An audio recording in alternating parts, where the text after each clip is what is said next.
J'ai assisté à la 8e édition du festival Seiko Africa, le festival des documentaires africains et afro-diasporiques, du 4 au 6 juillet dernier. Au programme, 6 courts et longs métrages. Vendredi 4 juillet, le festival s'est ouvert au Majestic Bastille avec l'avant-première de Coup tes voix de Maxime Jean-Baptiste, en présence de ce dernier qui a présenté le film. Ce film, à la croisée du documentaire et de la performance, donne le ton d'une programmation audacieuse, nourrie par une réflexion sur l'héritage colonial, la transmission et les formes hybrides de narration.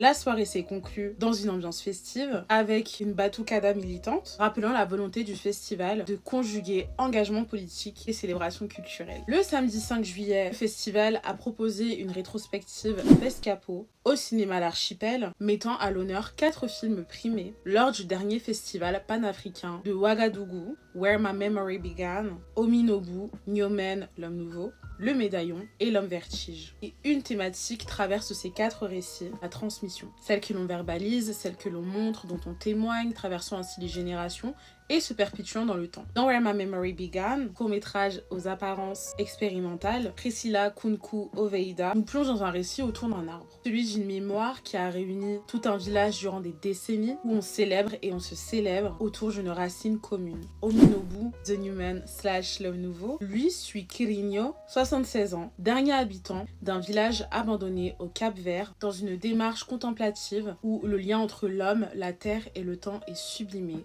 Et Carlos Yuri Koenig nous fait suivre un homme confronté à la fin de sa vie et qui fait face à un dilemme, à finir dans l'endroit qu'il a toujours connu ou le quitter. Le Médaillon, lui, met en scène, le temps de 19 minutes, une mère interviewée par sa fille, Rauf Unduma, derrière la caméra, mais qui nous laisse aussi la voir dans des moments plus intimes de réunion avec sa famille sur une période noire de l'histoire, le génocide de la Terreur rouge en Éthiopie, ayant duré de 1977 à 1978. Sa mère, l'ayant vécu et l'ayant fui, on oscille entre images d'archives, témoignages et revisites d'un pays qui a beaucoup à offrir malgré des guerres civiles et un génocide dévastateur. Enfin, le documentaire L'Homme Vertige est une œuvre puissante tournée à Pointe-à-Pitre en Guadeloupe, dans un quartier en déstructuration. Mallory Eloi Pesley, la réalisatrice, issue des habitants, ex-ouvriers, dépendants à la drogue, anciens militants qui errent dans une ville devenue fantôme, et par leur voix et leurs gestes, le film explore la mémoire collective, le déracinement et les impacts socio-historiques du colonialisme et de la mutation urbaine au travers de 5 voix que l'on laisse exister.